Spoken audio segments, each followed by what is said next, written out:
Assalamualaikum warahmatullahi wabarakatuh.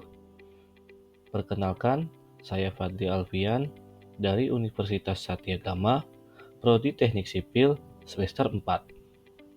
Di sini, saya akan mempresentasikan materi 1, mata kuliah Mekanika Tanah 1 dengan dosen Bapak Agung Tri Putranto.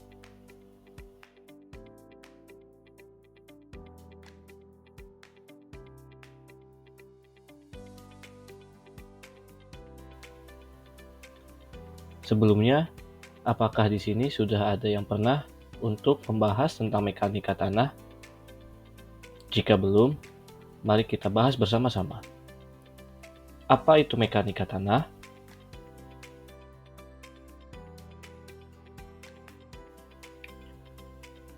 Yang pertama adalah penjelasan tentang mekanika tanah.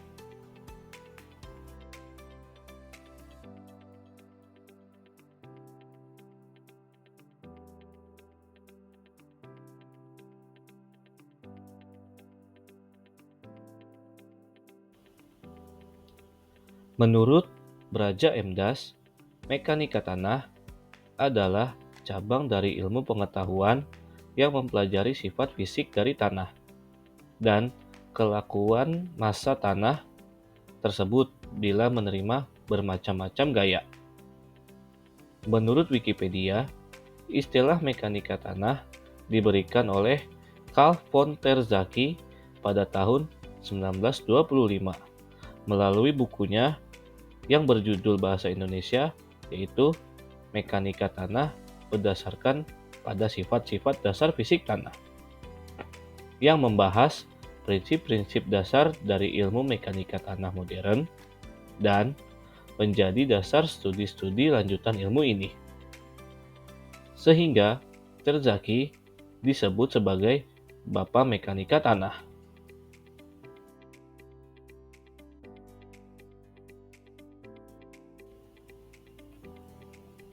Mekanika mempelajari karakteristik fisik dan bagaimana reaksinya, kelakuannya. Bila dilakukan uji fisik berupa pembebanan. Tanah, material yang terdiri dari agregat, butiran batu, mineral-mineral padat yang tidak tersementasi, terikat secara kimiawi satu sama lain, dan dari bahan-bahan organik yang telah melapuk, yang berpartikel padat, disertai dengan zat cair, menurut Braja Emdas.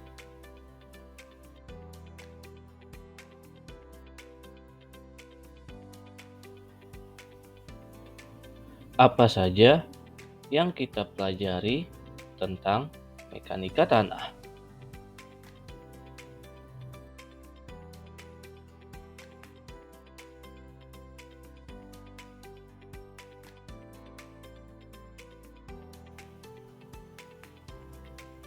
Yang pertama yaitu asal-usul tanah, sifat fisik tanah, dan teknis tanah.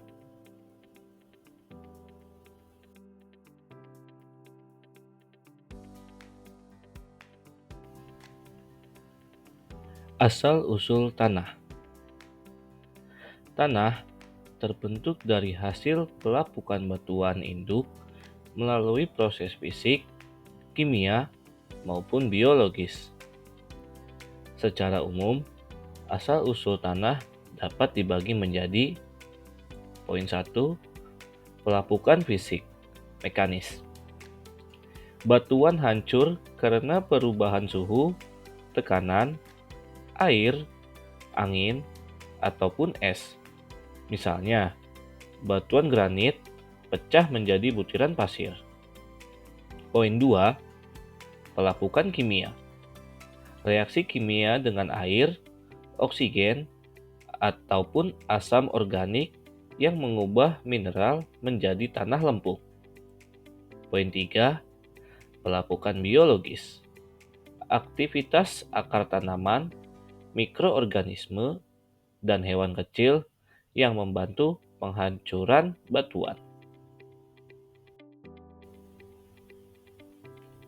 Berdasarkan tempat terbentuknya, tanah dapat dikelompokkan menjadi poin 1, tanah residu atau residual soil, terbentuk dan tetap berada di atas batuan induknya. Poin 2, tanah transportasi, hasil pelapukan yang dipindahkan oleh air, aluvial, angin, aeolian, glacier, glasial, atau gravitasi, koluvial.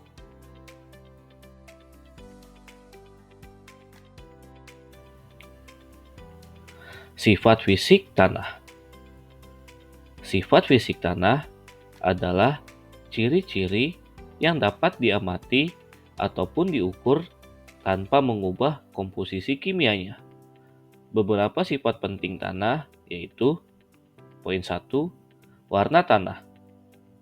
Warna tanah menunjukkan kandungan mineral ataupun bahan organik. Poin 2, tekstur tanah.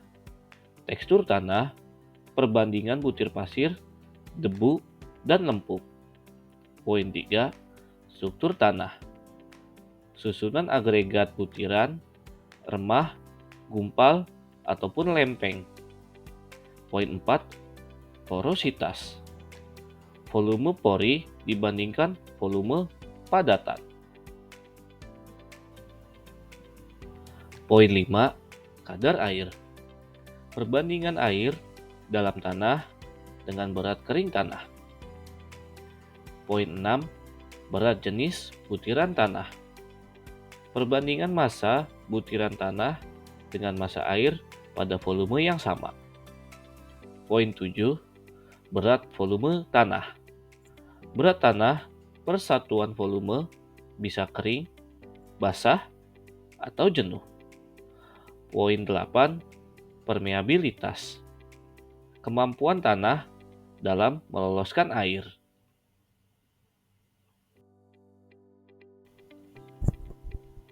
Sifat teknis tanah. Sifat teknis tanah adalah sifat tanah yang berkaitan dengan perilaku tanah terhadap beban dan penggunaan dalam konstruksi. Beberapa sifat teknis penting dalam geoteknik yaitu kohesi, gaya tarik-menarik antar partikel halus, misalnya lempung, sudut geser dalam, kemampuan tanah menahan geser akibat friksi antar butiran, daya dukung tanah, kemampuan tanah menahan beban tanpa mengalami keruntuhan, kompresibilitas, kemampuan tanah mengalami perubahan volume akibat beban, berhubungan dengan konsolidasi.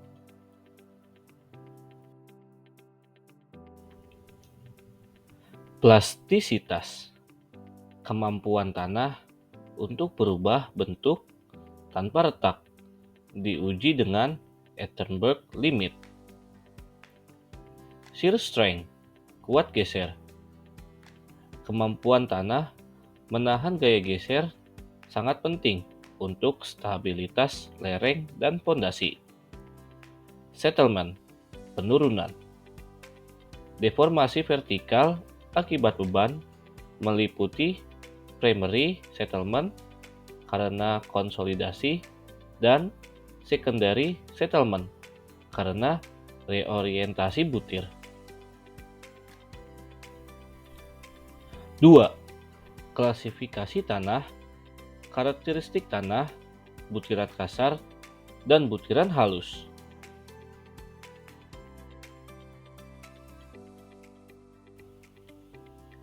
Klasifikasi tanah.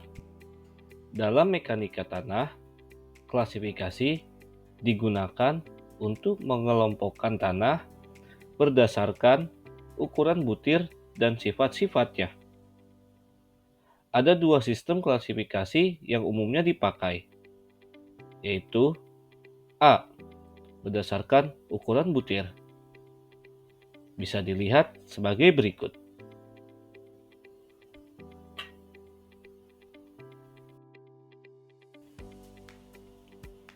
B. Berdasarkan sistem internasional. Tanah berbutir kasar yaitu gravel dengan logo G dan sand dengan logo S. Tanah berbutir halus, silt berlogo M dan clay berlogo C. Tanah organik, peat berlogo PT.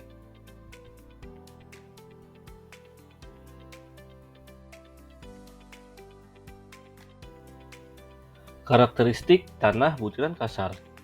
Contoh, kerikil dan pasir. Ukuran butir besar, mudah terlihat. Drainase baik, permeabilitas tinggi. Sudut geser dalam besar, sehingga kuat gesernya tinggi. Kohesi hampir tidak ada. Butiran saling lepas kecuali ada semen alami. Kompresibilitas kecil, tidak mudah mengalami penurunan atau settlement. Tidak platis, tidak ada batas Etherbeard. Stabil terhadap perubahan kadar air. Tanah jenis ini baik sebagai lapisan pondasi karena daya dukung tinggi. Karakteristik tanah butiran halus. Contoh, Lanau dan Lempung.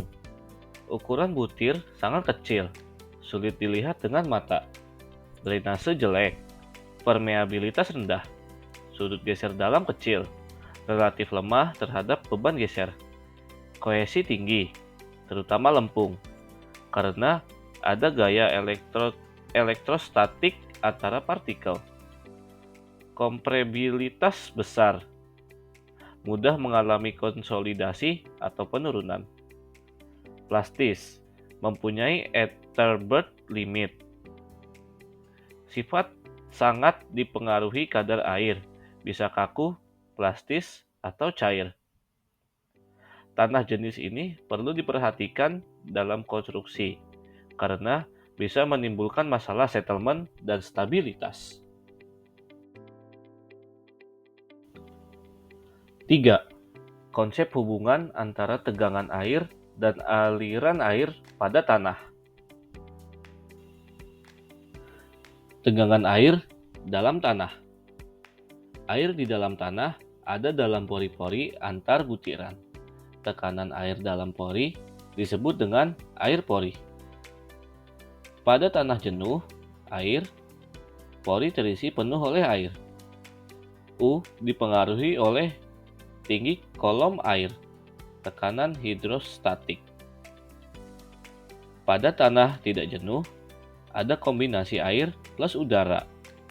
Timbul tekanan kapiler atau section negatif. Rumus dasar untuk air pori jenuh hidrostatik bisa dilihat sebagai berikut.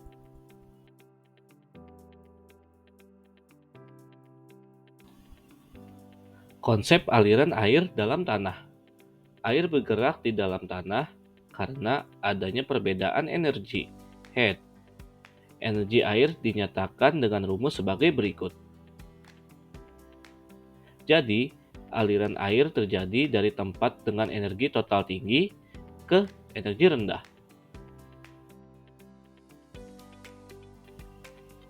Empat, mengenal pengujian laboratorium dan lapangan untuk melakukan penentuan karakteristik tanah, aliran air pada tanah, dan deformasi tanah. Pengujian untuk menentukan karakteristik tanah, uji laboratorium. Analisis saringan untuk menentukan distribusi ukuran butir pasir dan kerikil.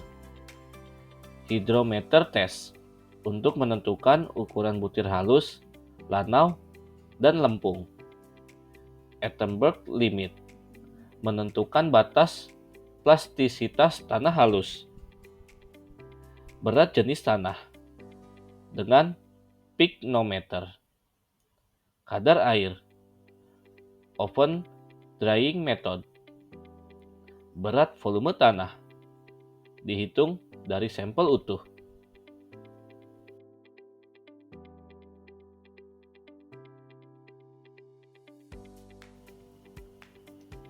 Pengujian untuk menentukan karakteristik tanah. Uji lapangan. SPT, Standard Penetration Test. Uji penetrasi dinamis untuk mengetahui kepadatan tanah pasir dan konsistensi tanah lempung.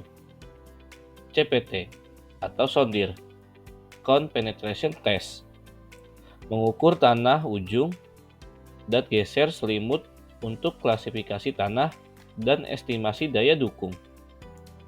Hand boring atau sampling, mengambil sampel tanah asli untuk laboratorium. Pengujian untuk menentukan aliran air dalam tanah. Uji laboratorium. Uji permeabilitas. 1. Constant head test untuk tanah berbutir kasar, pasir, ataupun kerikil. 2. Falling head test untuk tanah berbutir halus, lanau, ataupun lempung. Uji lapangan. Pumping test, memompa air tanah dan memantau penurunan muka air untuk menentukan koefisien permeabilitas tanah. Packer test, mengukur permeabilitas pada lapisan batuan retak. Infiltration test, mengukur kecepatan masuknya air ke dalam tanah di lapangan. Pengujian untuk menentukan deformasi tanah. Uji laboratorium. Odometer test, consolidation test, menentukan kompresibilitas tanah dan laju konsolidasi. Primary settlement. Unconfined compression test, mengukur kekuatan tekan bebas lempung, sekaligus menunjukkan perilaku deformasi. Triaxial test, mengukur kuat geser tanah dan hubungan dengan deformasi.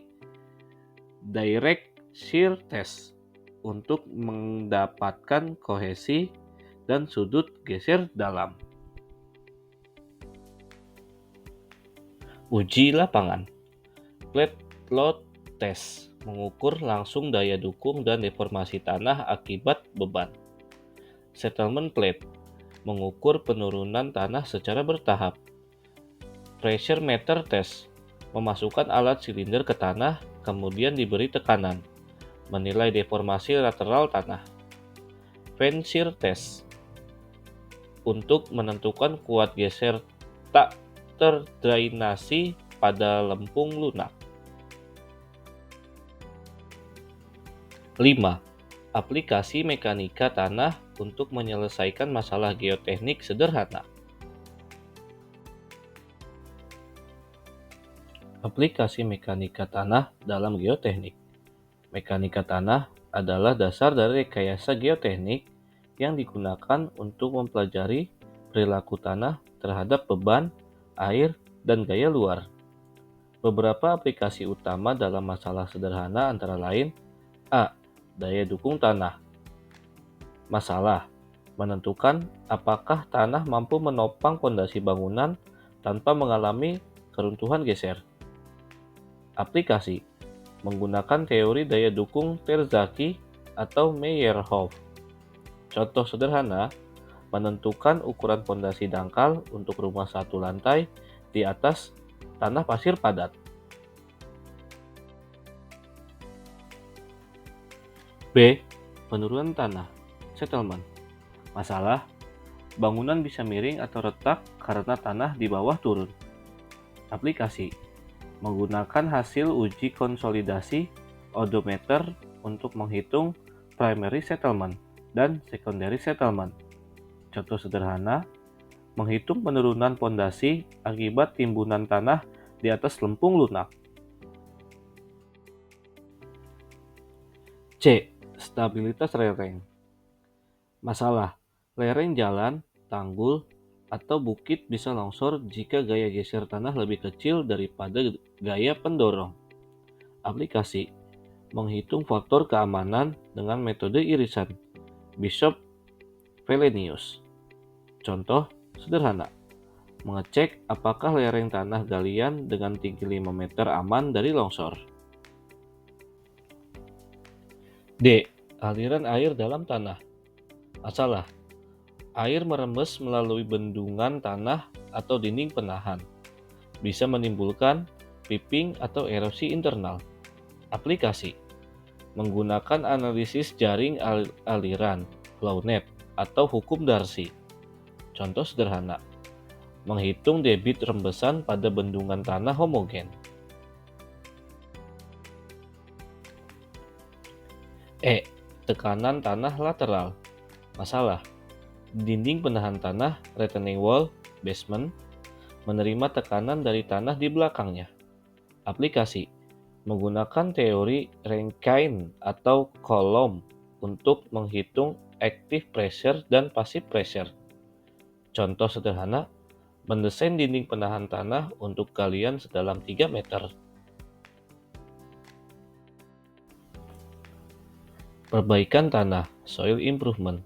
Masalah, tanah lemah tidak mampu mendukung beban, perlu perbaikan. Aplikasi sederhana yaitu pemadatan, compaction, meningkatkan kepadatan dan daya dukung. 2. Drainase, prefabricated vertical drain atau PVD, mempercepat konsolidasi. 3. Stabilisasi kimia, kapur ataupun semen, mengurangi plastisitas lempung. Kenapa tanah harus dipelajari? A. Sebagai seorang ahli teknik sipil, Anda diharapkan untuk membuat produk fisik berupa bangunan, jalan, jembatan, bendungan, dan lain-lain. Hampir semua produk fisik tersebut berada di atas atau di bawah tanah. Bahkan, kilang minyak di lepas pantai pun tetap berhubungan dengan tanah. B. Tanah memiliki keunikan karakter yang berbeda-beda di hampir semua tempat. Fenomena perbedaan sifat ini harus bisa dipelajari untuk menghindari terjadinya kasus gagal konstruksi gara-gara tanah yang tidak stabil. Kemungkinan apa yang menyebabkan tanah kolaps?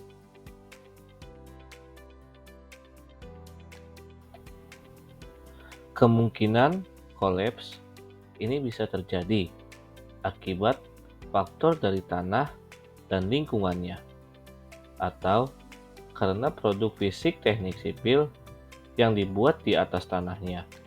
Contoh kemungkinan yang terjadi ialah sebagai berikut. Karena faktor tanah dan lingkungannya, cuaca hujan atau kemarau, sungai, air, dan lain-lain. A. Tanah berubah volumenya. Tanah bisa mengembang atau menyusut tergantung kondisinya.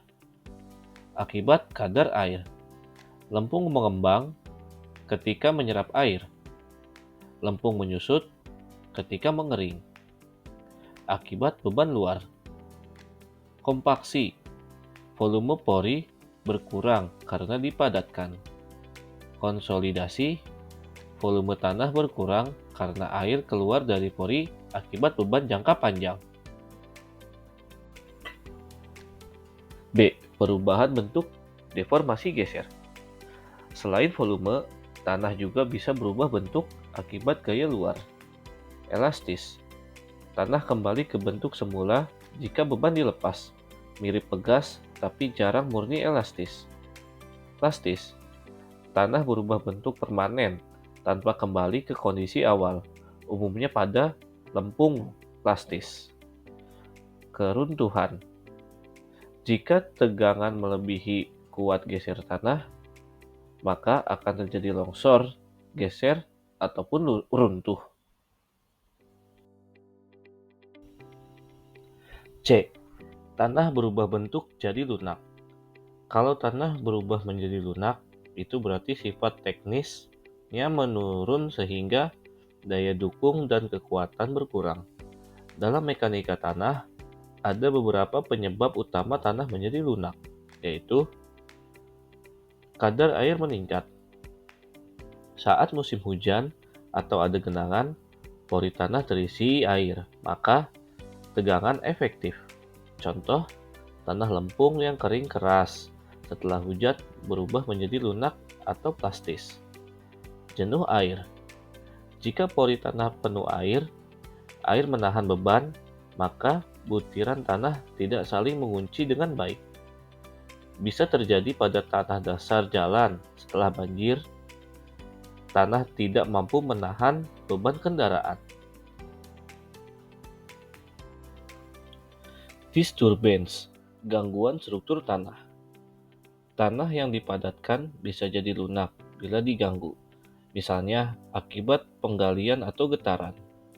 Struktur alami hilang, maka kekuatan berkurang.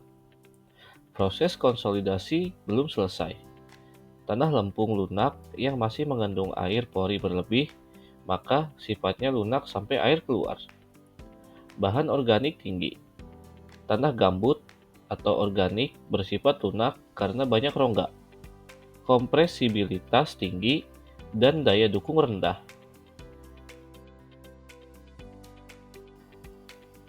D. Tanah tergerus air. Kalau tanah tergerus air, itu artinya tanah mengalami erosi atau piping karena gaya aliran air lebih besar daripada gaya ikat antar butir tanah. Dalam mekanika tanah dan geoteknik, fenomena ini sangat penting diperhatikan. Penyebab tanah tergerus air yaitu aliran permukaan.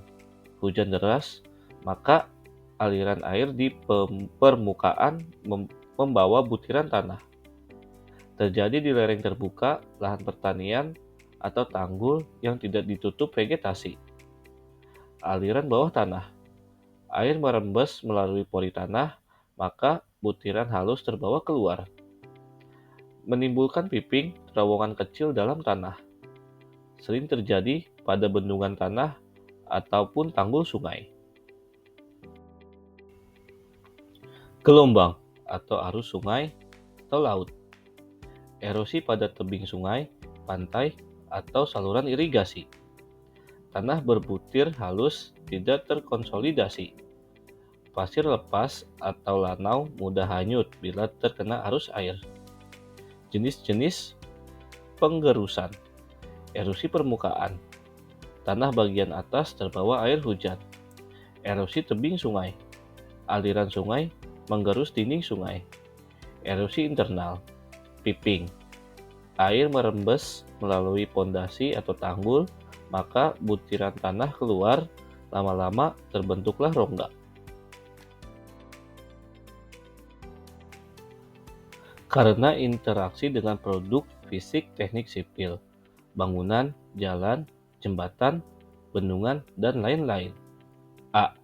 Tanah tidak kuat menahan beban. Kalau tanah tidak kuat menahan beban, artinya daya dukung tanah rendah. Dalam mekanika tanah, ini adalah masalah klasik yang sering terjadi, terutama pada tanah lunak atau tanah berbutir halus. Penyebab tanah tidak kuat menahan beban yaitu jenis tanah lemah, lempung lunak, gambut, atau tanah organik, maka daya dukung rendah. Pasir lepas, maka mudah bergeser. Kadar air tinggi atau jenuh. Air pori berlebih menurunkan tegangan efektif, maka tanah menjadi lembek. Kompresibilitas tinggi. Tanah mengalami penurunan settlement besar saat dibebani. Kepadatan tanah. Tanah gembur, maka butiran tidak saling mengunci. Akibat tanah lemah, pondasi bangunan tenggelam ataupun miring. Jalan atau timbunan cepat rusak, bergelombang. Struktur berat, jembatan, tanggul, bendungan bisa runtuh. B. Tanah bergeser. Kalau tanah bergeser, itu artinya tanah mengalami deformasi geser akibat gaya luar yang melebihi kuat geser tanahnya. Dalam mekanika tanah, ini berkaitan dengan shear strength dan stabilitas tanah. Penyebab tanah bergeser yaitu beban berlebih, timbunan, bangunan, atau lalu lintas berat menyebabkan gaya geser, maka kuat geser tanah. Kadar air tinggi, air pori naik, maka tegangan efektif menurun. Tanah kehilangan kekuatan dan mudah bergeser. Jenis tanah lemah, lempung lunak atau pasir lepas, maka kohesi rendah. Sudut geser kecil. Lereng curam, gaya gravitasi pada lereng, maka akan terjadi longsor. Getaran, gempa atau getaran alat berat bisa menyebabkan pasir jenuh mengalami likuefaksi, maka tanah kehilangan gesekan lalu bergeser. Ciri-ciri tanah bergeser: retakan di permukaan tanah, awal longsor, penurunan settlement tidak merata, pergerakan massa tanah ke bawah lereng, struktur di atas tanah ikut bergeser ataupun miring. B. Tanah amblas. Kalau tanah amblas, itu berarti terjadi penurunan tanah secara tiba-tiba atau bertahap akibat berkurangnya daya dukung ataupun karena proses geologi. Dalam mekanika tanah, ini disebut penurunan tanah, settlement. Penyebab tanah amblas yaitu kondisi tanah lemah atau lunak, tanah gambut, lempung lunak, atau tanah organik, maka kompresibilitas tinggi, mudah turun bila diberi beban. Penurunan muka air tanah. Pengambilan air tanah secara berlebih, maka pori tanah kosong, tanah turun, dan amblas. Rongga bawah tanah, adanya gua, bekas tambang atau batu gamping yang larut oleh air, membentuknya lubang. Beban berlebih di permukaan. Timbunan tanah, gedung, ataupun jalan menekan tanah di bawahnya hingga amblas. Konsolidasi tanah. Tanah jenuh air pori keluar, volume tanah menyusut, maka terjadi settlement bertahap. Jenis-jenis penurunan tanah yaitu penurunan konsolidasi primer akibat keluarnya air pori, tanah lempung jenuh. Penurunan sekunder, creep, akibat pergeseran struktur butiran tanah setelah konsolidasi selesai. Subsidence, penurunan karena faktor geologi, gua, tambang, pelarutan batuan. Sinkhole, tanah amblas tiba-tiba karena lapisan bawah tanah hilang atau terbuka. Bagaimana cara mengatasinya? Bila berkaitan dengan tanah dan lingkungannya. Pelajari karakteristik dan hubungan dengan lingkungannya, sehingga mendapatkan solusi pemecahan masalahnya. Bila sifatnya lunak, bagaimana bisa membuat lebih kuat? Bila berubah bentuknya, bagaimana cara tanahnya lebih padat? Dan seterusnya. Bila berkaitan dengan interaksi dengan produk fisik teknik sipil.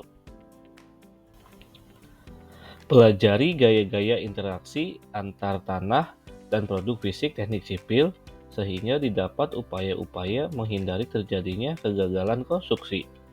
Bila dilakukan dari sisi produk fisiknya atau dari tanahnya, misalnya bila sebuah bangunan di mana tanahnya tidak mampu menahan beban, bisa dilakukan pengurangan bebannya atau tanah dibuat menjadi lebih kuat lagi. Contoh lain, bila tanahnya bergeser akibat dorongan dari bangunan, diupayakan ditahan tanahnya dengan membuat penahan tanah. Catatan penting. Sebagai seorang ahli teknik sipil, mendesain dan mengkonstruksi bangunan teknik sipil adalah produk utamanya. Tapi jangan lupa, selama produk tersebut menempel pada tanah, merupakan hal yang sangat penting untuk mempelajari fenomena tanah, supaya tidak terjadi kegagalan konstruksi akibat tanahnya tidak handal. Referensi buku. Berikut adalah referensi buku untuk mekanika tanah. Kesimpulan, mekanika tanah mempelajari hubungan antara sifat fisik mekanis tanah dengan beban dan air. Untuk memastikan tanah mampu mendukung konstruksi secara aman dan stabil, tanpa memahami mekanika tanah, pembangunan infrastruktur akan beresiko mengalami kerusakan, longsor, ataupun kegagalan pondasi. Cukup sekian presentasi dari saya, kurang lebihnya mohon maaf. Wassalamualaikum warahmatullahi wabarakatuh.